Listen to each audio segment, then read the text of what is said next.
नमस्कार, म गायत्री कुँवर। राष्ट्रियताको पहरेदारी, जनाधिकारको पक्षमा खबरदारी। न्युज नेपाल टेलिभिजनको प्रस्तुति गण्डकी एक्सप्रेसमा यहाँलाई स्वागत छ। पोखरा प्रसारण केन्द्रको प्रस्तुति गण्डकी एक्सप्रेस सुरु गरौं आजको समाचारका हेडलाइन्सबाट।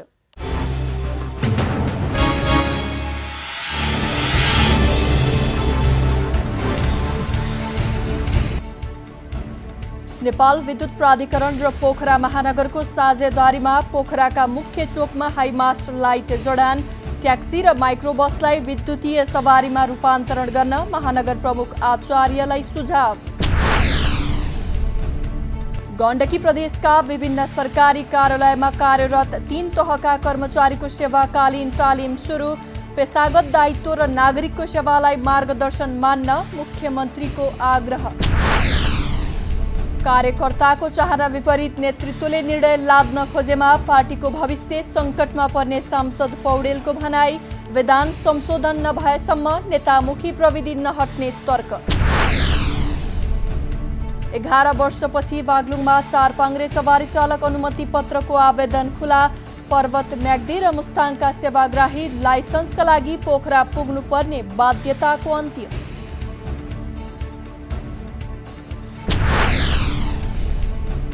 र नव आदर्श सामुदायिक विकास समाजद्वारा आयोजित महिला तथा पुरुष राष्ट्रिय भलिबल प्रतियोगिताको तयारी पूरा। प्रतियोगिता भदौ 29 गतेदेखि सञ्चालन गरिने।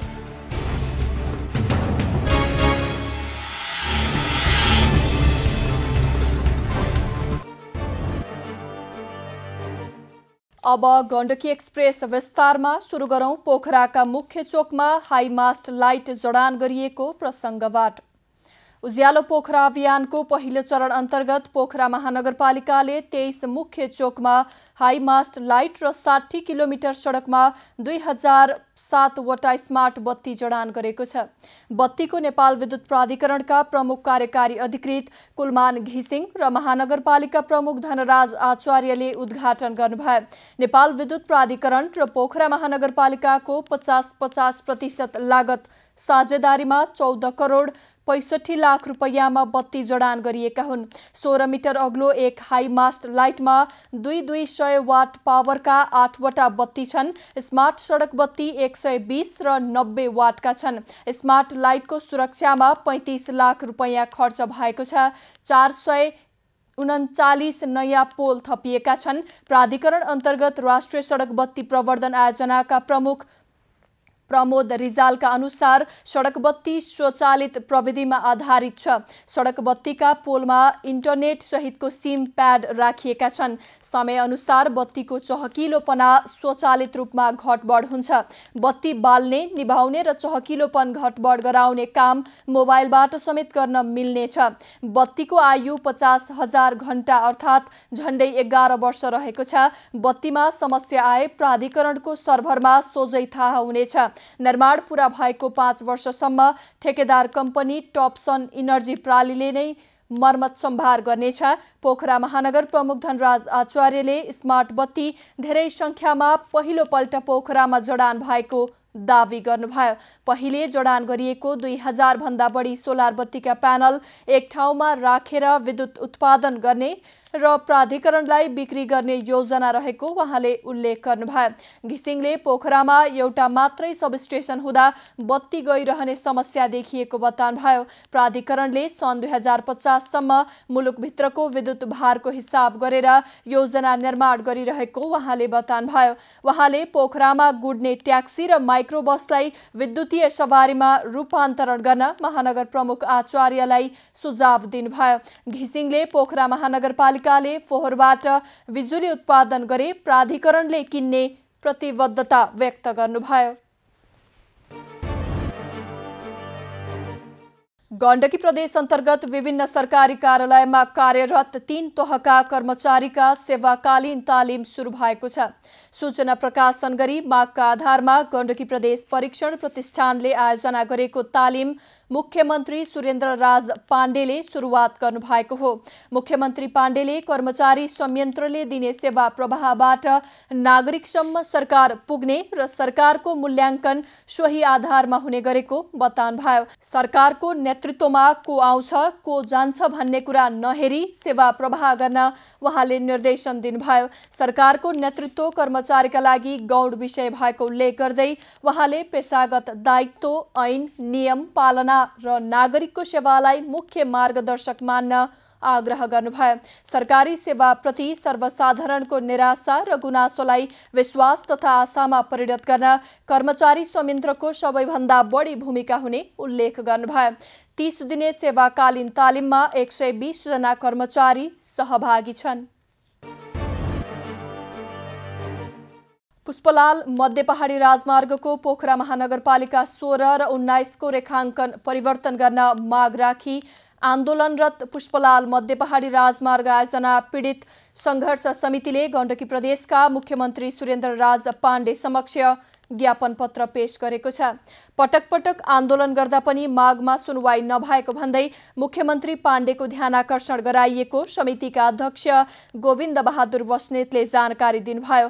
यसअघिको रेखाङ्कन अनुरूप काम सुरु भएमा पोखरा 16 र 19 का करिब 300 घरधुरी प्रभावित हुने, महेन्द्र र चमेरो गुफा सङ्कटमा पर्ने तथा सरकारी र निजी विद्यालय नै मासिने ज्ञापन पत्रमा उल्लेख छ। ज्ञापन पत्रमा गलत रेखाङ्कन हटाउने काम गरी विकल्पको व्यवस्थापनतर्फ लागिएमा लामो समयदेखि अनाहकमा मानसिक पीडा खेप्दै सङ्घर्षरत स्थानीय पीडितहरूले न्याय पाउने र पीडा मुक्त हुने भनिएको छ। ज्ञापन पत्र बुझ्दै मुख्यमन्त्री पाण्डेले पीडितका माग प्रति आफू सकारात्मक रहेको बताउँदै मागका विषयमा केन्द्र सरकारसँग कुरा राख्ने बताउनुभयो। प्रदेश सरकारले यस विषयमा निर्णय गर्न नमिल्ने स्पष्ट पार्दै उहाँले जनतालाई समस्या पार्ने कुनै पनि काम नगर्न प्रदेश सरकारले यस विषयमा निर्णय गर्न नमिल्ने स्पष्ट पार्दै उहाँले जनतालाई समस्या पार्ने गरी कुनै काम गर्न नहुने बताउनु भएको छ। नेपाली कांग्रेसका केन्द्रीय सदस्य तथा सांसद प्रदीप पौडेलले कार्यकर्ताको चाहना विपरीत नेतृत्वले निर्णय लाद्न खोजेमा पार्टीको भविष्य सङ्कटमा पर्ने बताउनु भएको छ। पूर्वी नवलपरासीको कावासोतीमा नेपाली कांग्रेस नगर समितिले आयोजना गरेको सम्मेलनमा नेता पौडेलले जनचाहनाको कदर गर्दै भ्रष्टाचारको मुद्दामा निर्मम नहुने र नेतृत्वले निर्णय मात्रै लाद्ने काम भएकाले कार्यकर्ता तथा शुभेच्छुकहरूमा असन्तुष्टि बढेको बताउनु भएको छ। पछिल्लो समय पार्टीलाई सुधारको पक्षमा लैजान खोजे पनि विधान नै नेतामुखी र गुटलाई प्रशय दिने खालको भएको पौडेलको आरोप छ। वडादेखि केन्द्रीय सभापतिसम्म क्रियाशील सदस्यले प्रत्यक्ष मतदान गरेर नेतृत्व चयन गर्ने गरी विधान संशोधन नभएसम्म अहिलेको गुट र नेतामुखी प्रविधि नहट्ने पौडेलले बताउनु भएको छ। प्रतिनिधि चुन्ने र सीमित प्रतिनिधिले मतदान गरेर नेतृत्व चयन गर्ने परम्पराले पार्टी कार्यकर्तामुखी भन्दा नेतामुखी भएको भन्दै उहाँले असन्तुष्टि व्यक्त गर्नु भएको छ। कार्यकर्ताले चर्को दबाव नदिएसम्म नेतृत्व नसुध्रने भन्दै तल्लो स्तरबाट नै नेतृत्वलाई खबरदारी गर्न उहाँले आग्रह गर्नुभयो। 11 वर्षपछि बागलुङमा चारपाङ्ग्रे सवारी चालक अनुमति पत्रको आवेदन खुला भएको छ। म्याग्दी लगायत साबिक धौलागिरी क्षेत्रका सेवाग्राहीलाई लक्षित गरी बागलुङमा पुनः चारपाङ्ग्रे सवारी चालक लाइसेन्स परीक्षा सञ्चालन गर्न आवेदन सङ्कलन हुन थालेको छ। बागलुङ सहित पर्वत, म्याग्दी र मुस्ताङका सेवाग्राहीलाई चारपाङ्ग्रेको लाइसेन्सका लागि पोखरा लगायतका स्थानमा पुग्नुपर्ने बाध्यता हट्ने भएको छ। बागलुङमा हाल 2 पाङ्ग्रेको मात्र परीक्षा सञ्चालन हुने गरेको छ। नयाँ मापदण्ड अनुसारको संरचना नहुँदा विक्रम सम्वत 2069 देखि चारपाङ्ग्रेको प्रयोगात्मक ट्रायल परीक्षा बागलुङमा हुन सकेको थिएन।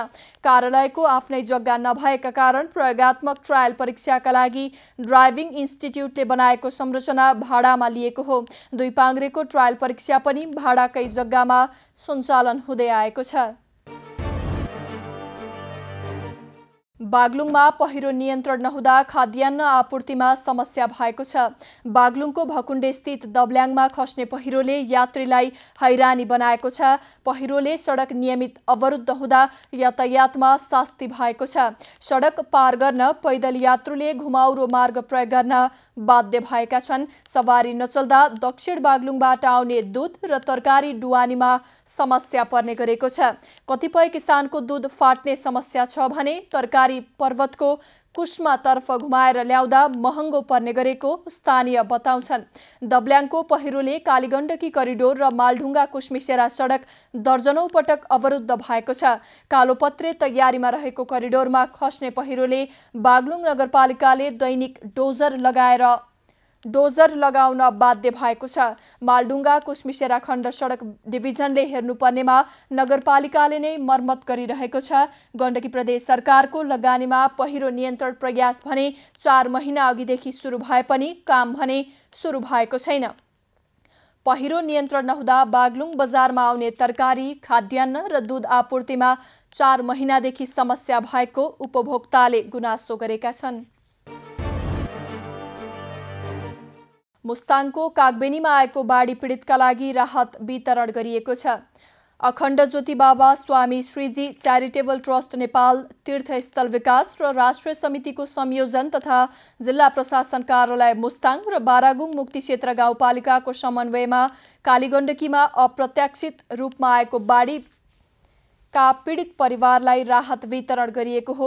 बाढीबाट प्रभावित भएका परिवारलाई मुक्तिनाथ पीठाधीश्वर कमल नयनाचार्यले राहत वितरण गर्नुभएको हो। पीडित परिवारलाई खाद्यान्न, लत्ता कपडा सहित तत्काल आवश्यक पर्ने भाँडाकुँडा र अन्य सामग्रीसँगै प्रति परिवार 10,000 उपलब्ध गराइएको विश्व शान्ति गण्डकी महासभाका प्रवक्ता आचार्य सुदर्शन बडालले जानकारी दिनुभएको छ। स्याङ्जाको वालिङ स्थित गैरो प्राथमिक अस्पतालमा मोतियाबिन्दुको शल्यक्रिया सेवा सुरुवात हुने भएको छ।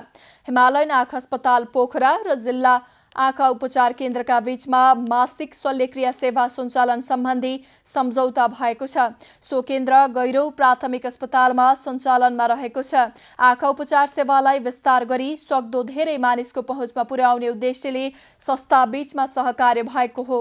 सम्झौता पत्रमा हिमालयन आँखा अस्पताल पोखराका डाक्टर इलिया श्रेष्ठ र गैरो प्राथमिक अस्पताल वालिङका व्यवस्थापन समितिका अध्यक्ष दिलीप प्रताप खाँडबीच पोखरामा सम्झौता पत्रमा हस्ताक्षर भएको हो। गण्डकी प्रदेशका नागरिकमा आँखाको उपचार सम्बन्धी सहज पहुँच पुर्याउने उद्देश्य सहित वालिङबाट पनि मासिक रूपमा शल्यक्रिया सेवा दिने तयारी गरिएको हिमालयन आँखा अस्पताल पोखराका डाक्टर श्रेष्ठले बताउनुभयो। विशेष गरी मोतियाबिन्दुका बिरामीको आँखाको शल्यक्रिया गर्ने र आँखा सम्बन्धी अन्य बिरामीलाई आवश्यक उपचार तथा परामर्श दिइने उहाँले बताउनु भएको छ। एक दिनमा 20 देखि 30 जनासम्म बिरामीको आँखाको शल्यक्रिया गरिने उहाँको भनाइ छ। हावाहुरी र वर्षाले बागलुङका विभिन्न स्थानमा मकै बालीमा क्षति पुर्याएको छ। घोगा लाग्ने बेलामा आएको हावाहुरीले जिल्लाको तमान खोलाका किसानले 100 रोपनी क्षेत्रफलमा लगाएको मकै बाली नष्ट गरेको हो। 700 रोपनीमा लगाएको मकै कामै नलाग्ने गरी ढलेपछि किसानले 50 लाख भन्दा बढीको क्षति बेहोर्नु परेको तमान खोला गाउँपालिकाका कृषि शाखा प्रमुख सन्देश पराजुलीले जानकारी दिनुभएको छ। मकै ब्लकमा समेत हुरीले ठूलो क्षति पुर्याएको उहाँले बताउनु भएको छ। दाना लाग्ने बेलामा मकै ढलेको हुँदा अब फल नदिने शाखा प्रमुख पराजुली बताउनुहुन्छ। वर्षा र हावाहुरीले मकैका सबै बोट भाँचिएपछि भोकमरी हुने भन्दै किसान चिन्तित बनेका छन्। जिल्लाको मुख्य खाद्य बालीको रूपमा रहेको मकैमा क्षति पुगेपछि मकैको उत्पादन घट्ने अनुमान गरिएको छ। हरेक वर्ष मकै बालीमा विभिन्न कारणले क्षति हुँदै आएको छ। तमान खोलाको मकै जोन क्षेत्र भए पनि अघिल्लो वर्ष मकैको बिउ फरक पर्दा उत्पादनमा निकै गिरावट आएको थियो। यसपालिको हुरीले वर्षभरिको छाक खोसिदिएको स्थानीय किसान बताउँछन्। तनहुमा खेती योग्य जमिन बाँझो राख्ने क्रम बढेको छ। युवा रोजगारी खोज्दै विदेश पलायन हुन थालेपछि खेती योग्य जमिन झाडीमा परिणत हुने क्रम बढेको छ। जनशक्तिको अभाव र श्रम अनुसारको मूल्य नपाउँदा जमिन बाँझो हुने क्रम बढेको हो। कृषि ज्ञान केन्द्र तनहुका प्रमुख कुलप्रसाद तिवारीका अनुसार 11,000 हेक्टर खेतमा हुने बर्खे धानको खेती 8,000 हेक्टरमा झरेको छ। युवा गाउँको जमिनमा खेती गर्न भन्दा वैदेशिक रोजगारीमा जाने क्रम बढेको तिवारीले बताउनुभयो।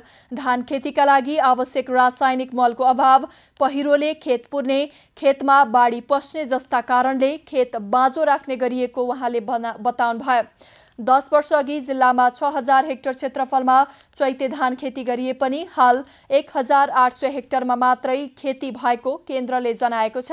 चैते धान प्राय चिउराका लागि प्रयोग गरिन्छ।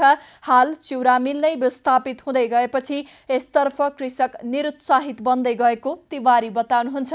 उत्पादन लागत बढी हुनु, कृषि पेसा नाफामूलक हुन नसकेको, जग्गावाला मानिसले आफूले खेती नगर्नु, बाँदर तथा अन्य वन्यजन्तुको समस्याले कृषकले खेती गर्न छाड्दै गएका छन्।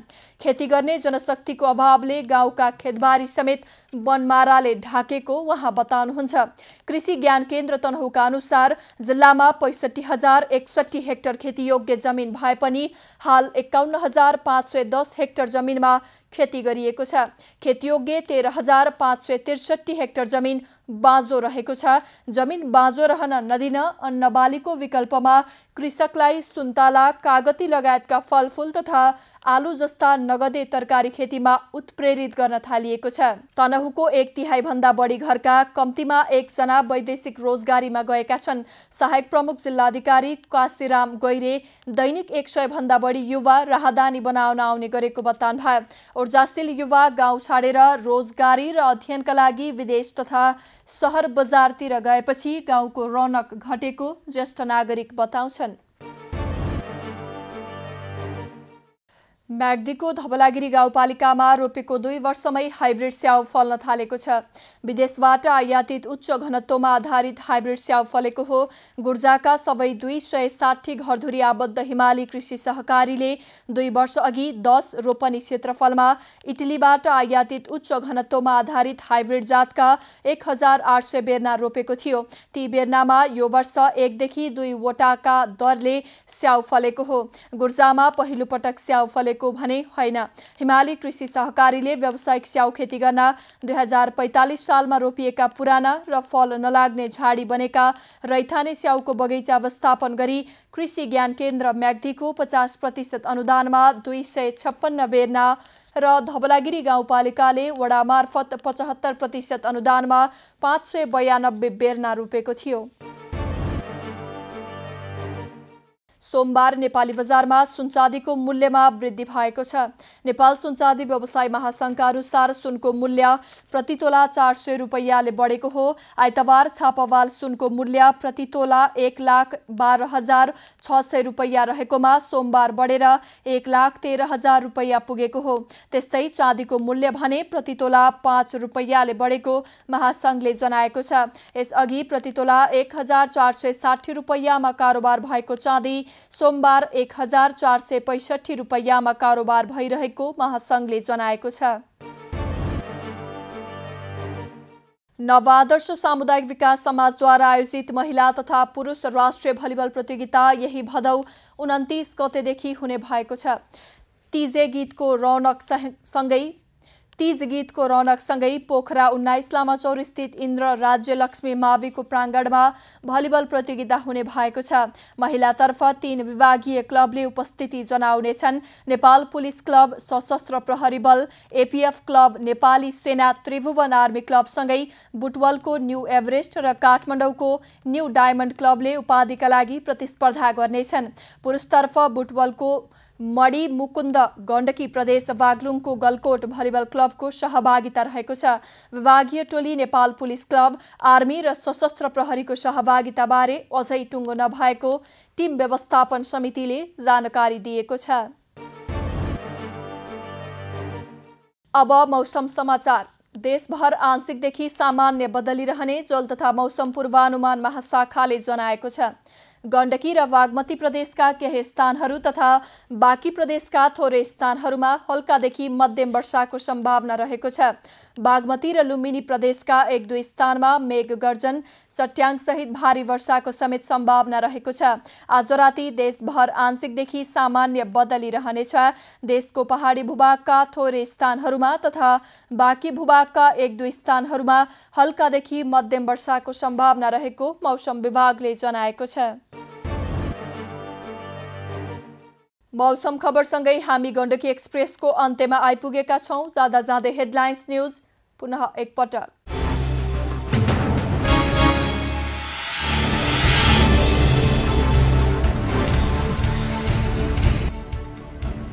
नेपाल विद्युत प्राधिकरण र पोखरा महानगरको साझेदारीमा पोखराका मुख्य चोकमा हाइमास्ट लाइट जडान, ट्याक्सी र माइक्रोबसलाई विद्युतीय सवारीमा रूपान्तरण गर्न महानगर प्रमुख आचार्यलाई सुझाव।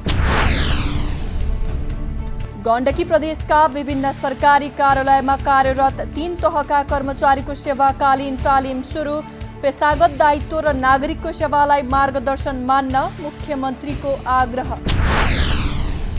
कार्यकर्ताको चाहना विपरीत नेतृत्वले निर्णय लाद्न खोजेमा पार्टीको भविष्य संकटमा पर्ने सांसद पौडेलको भनाई, विधान संशोधन नभएसम्म नेतामुखी प्रविधि नहट्ने तर्क।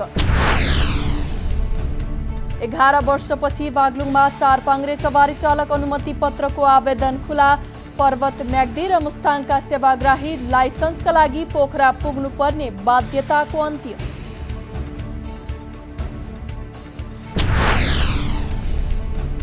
र नव आदर्श सामुदायिक विकास समाजद्वारा आयोजित महिला तथा पुरुष राष्ट्रिय भलिबल प्रतियोगिताको तयारी पूरा, प्रतियोगिता भदौ 29 गतेदेखि सञ्चालन गरिने।